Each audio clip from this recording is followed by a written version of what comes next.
Being too kind is the fastest way to make people disrespect you. Sounds harsh? It's the truth. The more you give, the less people value you. The more you tolerate, the less they respect you. Kindness without limits isn't virtue, it's self-sabotage. And the Stoics knew this long before modern psychology caught up. If you think being nice will earn you respect, you've been lied to. Let me show you why. 1. Overkindness looks like weakness. Let's dive deep into a harsh truth. Excessive kindness is not a badge of honor. It's a glaring sign of weakness. In a world that values strength, decisiveness, and boundaries, constantly bending over backward for everyone is a recipe for being taken advantage of, and frankly, it makes you look vulnerable. I learned this lesson the hard way.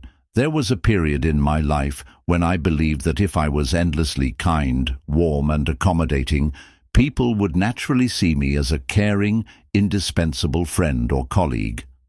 I was the person who always said yes, even when my schedule was overflowing, the one who never hesitated to lend a hand or an ear, even if it meant sacrificing my own needs.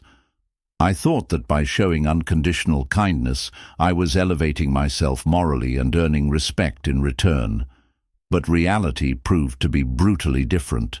One incident in particular still haunts me. I remember covering an extra shift for a coworker who was swamped, thinking I was doing a noble thing.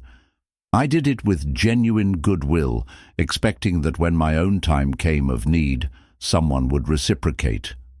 Instead, when I later asked for support on a major project, I was met with excuses and indifference. That moment was a turning point.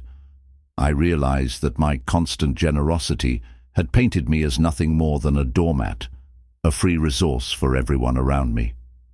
This experience wasn't isolated. Reflect on that person in your life who always prioritizes others over themselves. Over time, people begin to see them not as a friend or a colleague, but as an open door for their own convenience. The more you give without expecting anything in return, the more you teach others that your kindness is an unlimited supply rather than a thoughtful, selective act of goodwill. I've seen it again and again, in social circles, in workplaces, even in families. The overkind person often becomes the go-to for favors, the one whose time and energy are seen as dispensable. And the consequence? They become increasingly invisible when it comes to their own needs. Friends, acquaintances, and even strangers start to take that kindness for granted. They assume that because you're always willing to help, you're not worth the effort of reciprocation, or worse, an easy target for exploitation. Marcus Aurelius once said, "The soul becomes dyed with the color of its thoughts." If you constantly allow yourself to be treated as a pushover, you're essentially choosing to be colored with the hue of weakness. This is not a flattering shade in any society. In a world that rewards strength and decisiveness, overkindness can be misinterpreted as a lack of backbone. It sends a clear message: I am available, and my time is free for the taking. I remember the sinking feeling when I realized that my kindness was being used as a free pass for others to avoid taking responsibility for themselves. My friends and colleagues began to expect my help as a given rather than as an act of generosity. I was the person they turned to when they didn't want to do the hard work, and ironically, the very act of helping me became rare and undervalued. It was as if my kindness had become a background noise in the cacophony of everyday life, a noise that no one bothered to listen to because it was always there. Here's the controversial twist. Kindness without boundaries is not a moral high ground. It's a strategic error. It is one thing to be kind. It is another to let that kindness morph into a pattern that invites disrespect. When you never say no, or never stand up for your own needs, you essentially signal that your well-being is secondary. And in any relationship, personal, professional, or social, this imbalance can lead to exploitation and resentment. The lesson is clear. kindness must be balanced with self-respect and firm boundaries. It's not about turning into a hardened cynic or abandoning your compassionate nature. It's about recognizing that by saying yes to everything, you're indirectly giving others permission to disregard your own needs. Respect is not something that is freely given to someone who is a perpetual pushover.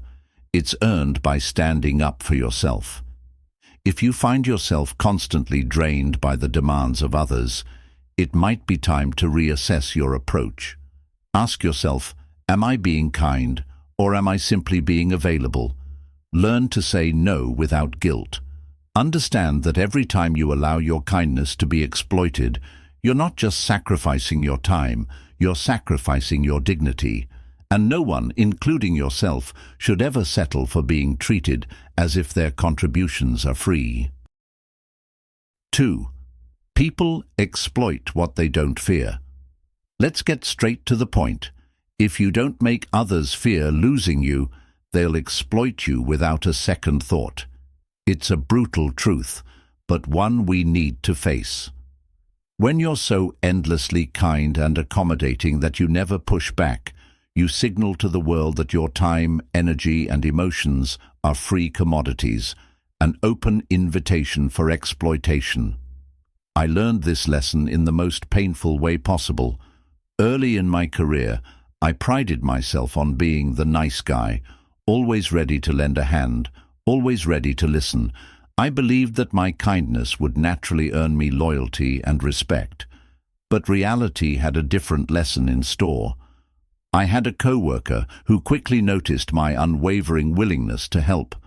Whenever he was overloaded, he would effortlessly offload his work on me, confident that I wouldn't object. I thought I was being a team player, but in truth, I was being used. My constant yes became his excuse to avoid accountability, and I was left feeling drained and unappreciated. This isn't just about one workplace or one individual. It's a pattern we see everywhere.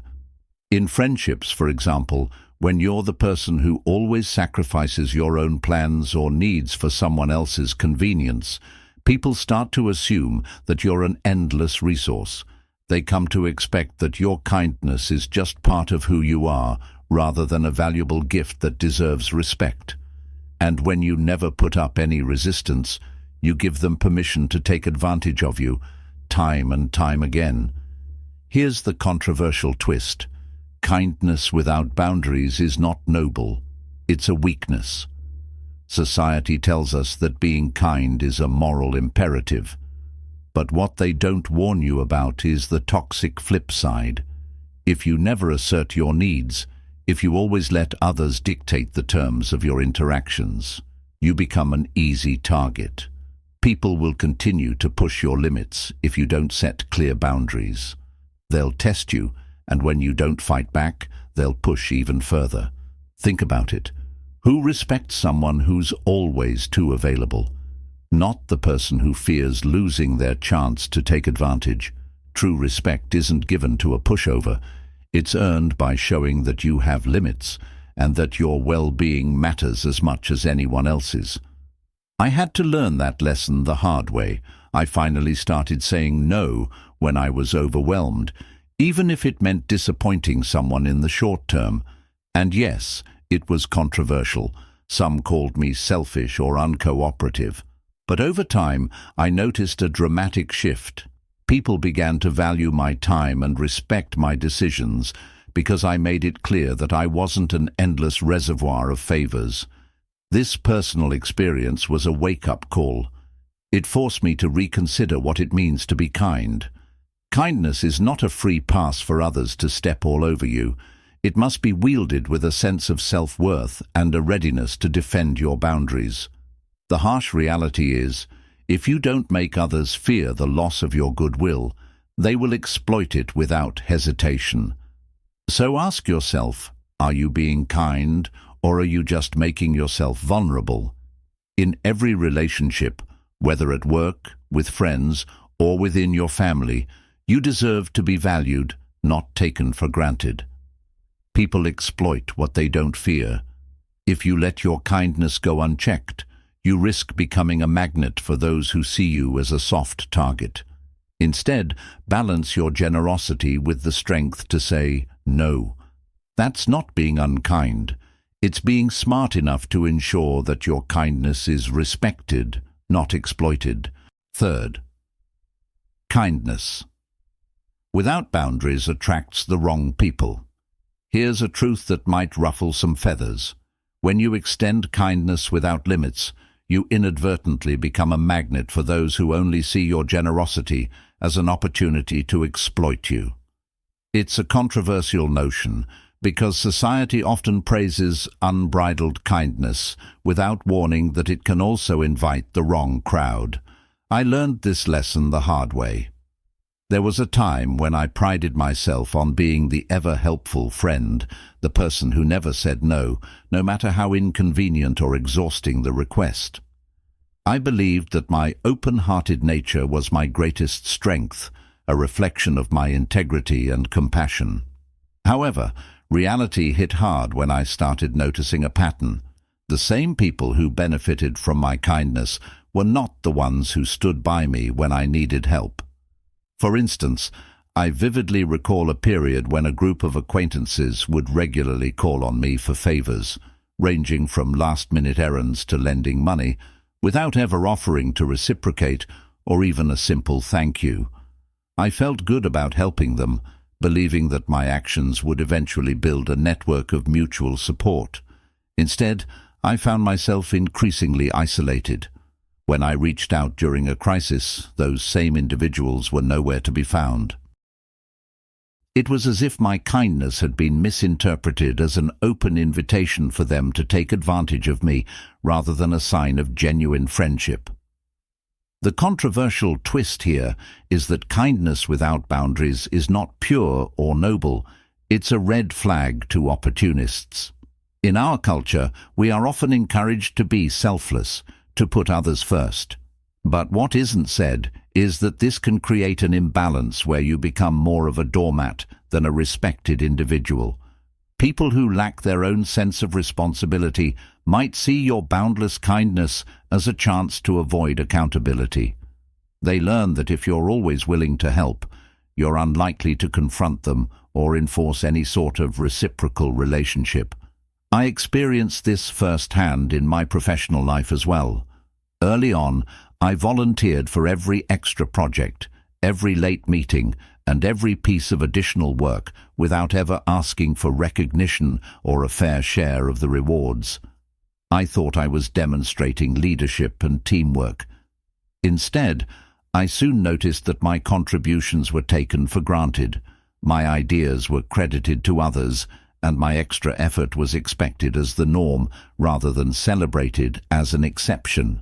My unguarded kindness made it easy for people to exploit my dedication, leaving me feeling both undervalued and burned out. The lesson is clear.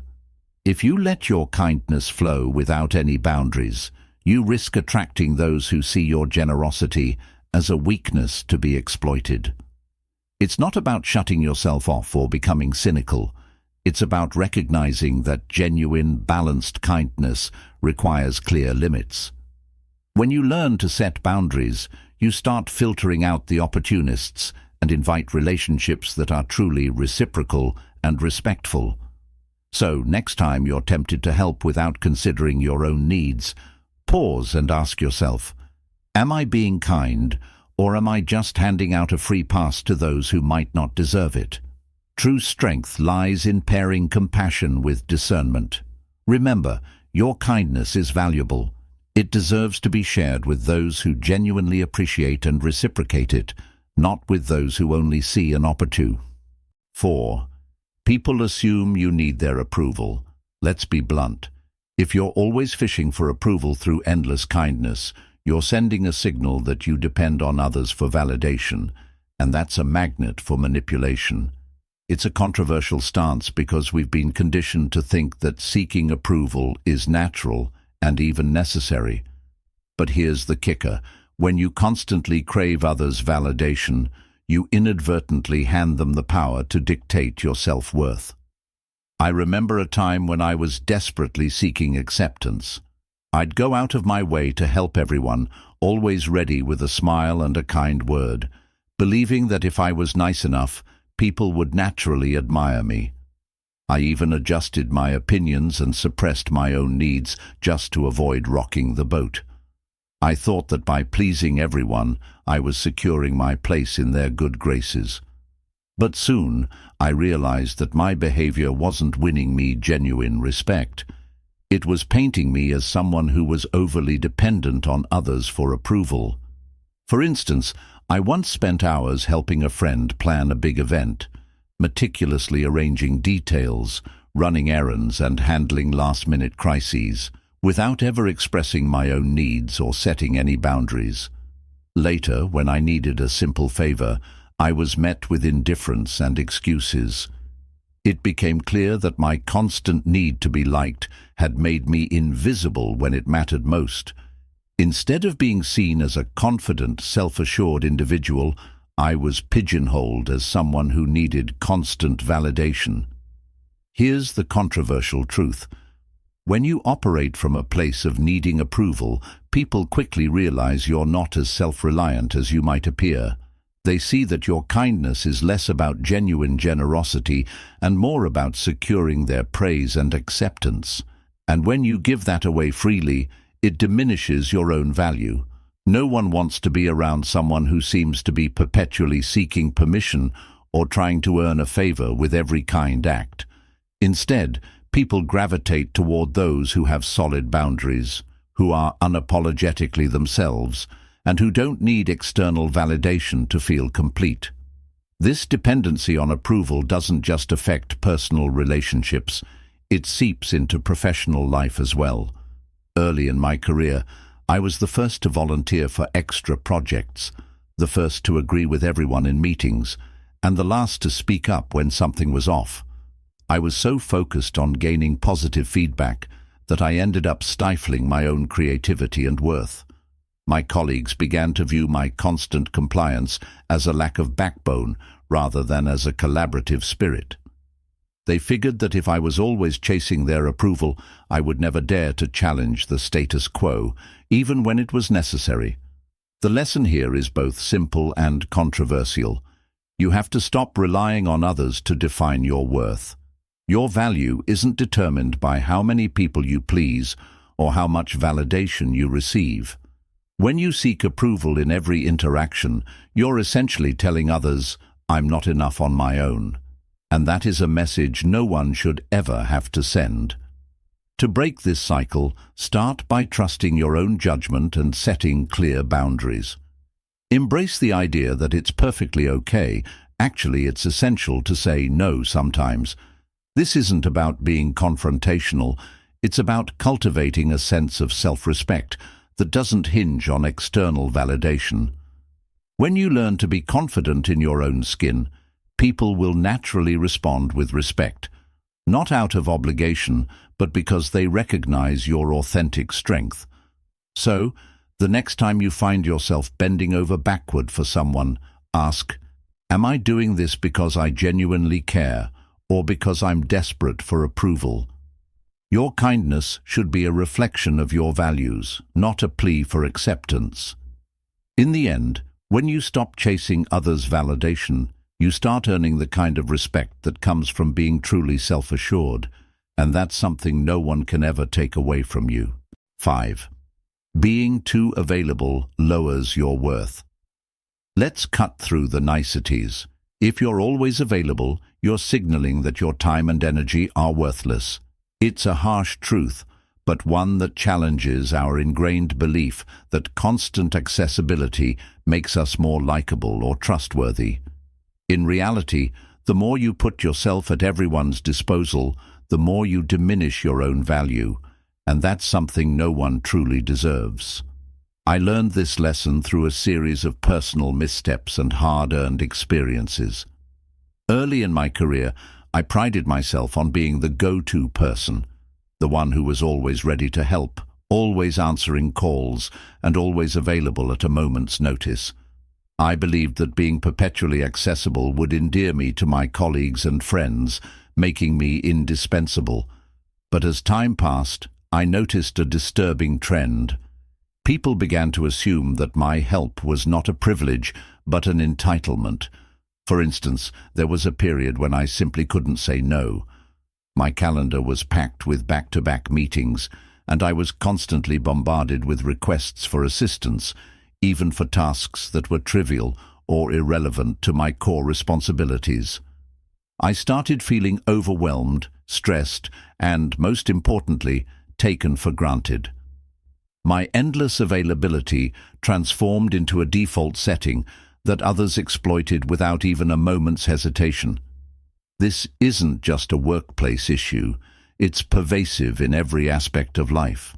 Think about the friend who always drops by unannounced, the colleague who expects you to be available on weekends, or the family member who leans on you emotionally day in and day out without ever considering your own needs. When you're always on call, you end up teaching everyone around you that your time is free, a commodity that ultimately erodes your self-worth. Here's the controversial part. Being too available doesn't make you kind, it makes you expendable. In our modern world, availability is often mistaken for reliability, but when it comes at the expense of your well-being, it's a double-edged sword. People start to see you as a constant resource rather than as a person with your own valuable life. Your time becomes something that is expected rather than earned, and when it's always free, it loses its intrinsic value. I vividly remember a period when my relentless availability led me straight into burnout. I was the person who answered every text immediately, replied to every email at all hours, and always said yes even when I desperately needed a break. The constant demand on my time left me not only exhausted but also deeply resentful. I eventually realized that I was no longer seen as a partner or a friend, but as a convenient option for someone else's needs. It was a painful awakening, a moment of reckoning where I understood that scarcity creates value. When you're constantly available, you inadvertently lower your own worth in the eyes of others. It's like a restaurant that offers unlimited free meals. The value of each meal diminishes because it's so readily accessible. Similarly, if you never protect your time and always say yes, people will begin to see your contributions as the norm rather than as an act of exceptional generosity. The antidote isn't about becoming distant or unkind. It's about setting clear boundaries and cultivating self-respect. Learn to say no when your plate is full. Reserve time for yourself and recognize that your time is as valuable as anyone else's. By being selective about when and how you make yourself available, you not only protect your well-being, but also signal to others that your time is worth respecting. 6. Healthy relationships demand equal investment. Let's stir the pot. If you're the only one investing in a relationship, you're not nurturing a partnership, you're running a charity for one. It might sound cold, but the truth is, healthy relationships require mutual give and take. When one person continually pours in effort without receiving the same level of commitment in return, you're not in a relationship. You're in a one-sided transaction where your value is being compromised. I learned this lesson through some hard personal experiences. For years I was the friend who was always available, always willing to lend an ear, and always the first to help out. I believed that if I gave enough, the relationship would naturally balance itself out over time. Instead, I found myself constantly being the one who reached out, organized gatherings, and remembered birthdays, while the other person consistently showed up only when it was convenient for them. I started to feel like I was running a one-man operation, investing my time and energy into relationships that were essentially a bank of favors I never saw a return on. One particularly painful experience was with a close friend who I thought truly valued our bond. I invested countless hours listening to their problems, helping them navigate personal crises, and even stepping in during emergencies. However, when I was struggling or needed support, that same friend was nowhere to be found. The imbalance was stark, and it forced me to confront the uncomfortable reality. I was giving away my time and energy to someone who didn't value it nearly as much as I did. Here's the controversial twist. Not all relationships are meant to be given equal parts of you. Society romanticizes selflessness, suggesting that love and friendship are about sacrifice. But when that sacrifice becomes one-sided, it isn't love. It's martyrdom. Relationships should be like a balanced ledger. When you're always the one making deposits without any withdrawals, you eventually run out of resources and resentment starts to build. Think about it this way. Would you expect a business to operate if only one party was contributing to its success? No, both sides need to invest equally to reap mutual benefits. The same logic applies to personal relationships. When both parties invest, there's a balance that fosters trust, respect, and a genuine sense of partnership. Without that balance, you're not truly connecting, you're merely accommodating. I've come to realize that healthy relationships demand that both parties show up and invest equally. It's not about keeping score, but rather about creating a dynamic where both individuals feel valued and supported. This means sometimes having difficult conversations, setting boundaries, and being willing to walk away from relationships where the imbalance is too great. It might feel harsh at first, but over time, you'll attract relationships that are reciprocal and empowering. The deep, perhaps controversial message here is, you deserve relationships where your efforts are mirrored, not exploited.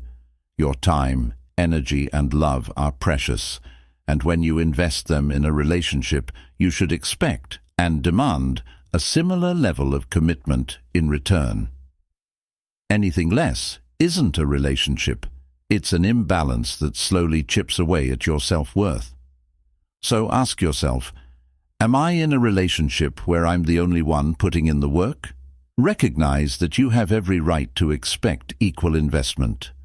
When both people are equally committed, the relationship transforms from a transactional exchange into a genuine partnership, one where both individuals grow, support each other, and truly flourish.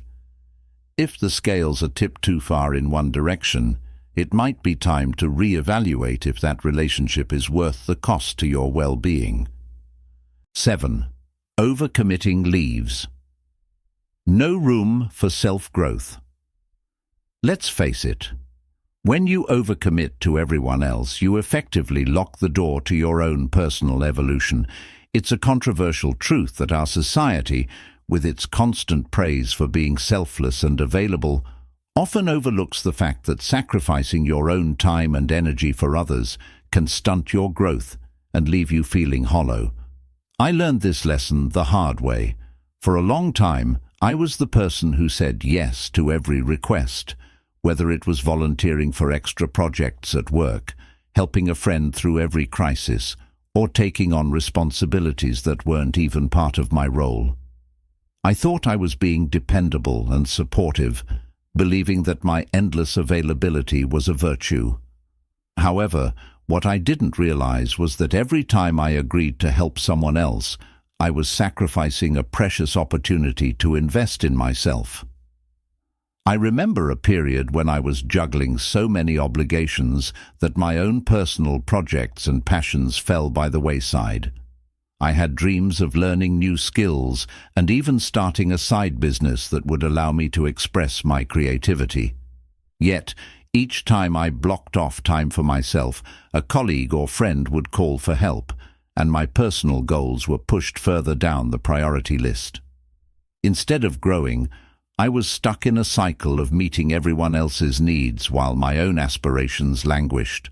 The controversial twist here is that the very act of overcommitting, which many mistake for being kind or reliable, is actually a form of self-sabotage. Society tells us that being constantly available is a sign of strength, but in reality, it can be a silent killer of self-growth. Every time you neglect your own development in favor of assisting others, You're essentially saying that your dreams, ambitions, and personal well-being are less important. And over time, that message not only stifles your progress, it chips away at your self-worth. Think about it. Have you ever felt a nagging sense of regret after a day spent running errands for everyone but yourself? Or noticed that while you're busy making time for others, your own goals and passions are gathering dust? That's the price of overcommitting. You may earn admiration or be seen as reliable, but at what cost? Your personal growth, your creativity, and even your mental and emotional health can suffer when you're always the one putting others first. I eventually learned to set boundaries and recognize that investing in my own growth was not selfish. It was essential. I started blocking off time for personal projects, learning and self-care, and the difference was night and day. Not only did I begin to thrive professionally and creatively, but I also found that those around me started respecting my need for personal time. It was a wake-up call. True self-growth happens when you prioritize yourself, not when you become a perpetual caretaker for everyone else's needs. The deep, perhaps uncomfortable message here is that you are your most important project. While it's noble to help others, you must also recognize that your time is limited and your potential is boundless, but only if you allow yourself the space to grow. When you continuously overcommit, you shortchange yourself and miss out on opportunities to become the best version of who you are. So, ask yourself, am I constantly sacrificing my own development for the sake of others? If the answer is yes, it might be time to re-evaluate your priorities. Embrace the idea that self-investment isn't selfish. It's a necessary act of self-respect. Balance your commitments, set clear boundaries, and remember that personal growth is the fuel that will empower you to be even more effective and compassionate when you do help others. After all, you can't pour from an empty cup. At the end of the day, kindness is a virtue, but only when it's paired with wisdom and self-respect. If you give too much without boundaries, people won't see you as noble. They'll see you as an easy target. The world doesn't reward endless generosity. It respects balance, confidence, and the ability to stand firm when necessary. So ask yourself, are you being kind, or are you being taken for granted? True kindness isn't about bending over backward for people who don't appreciate it. It's about knowing when to give and when to walk away. Set boundaries. Demand respect. And remember, the moment you stop overextending yourself is the moment people start valuing your presence. If this message resonated with you, don't just sit on it, apply it. Because in a world that constantly demands your kindness, the real power lies in knowing when to say no,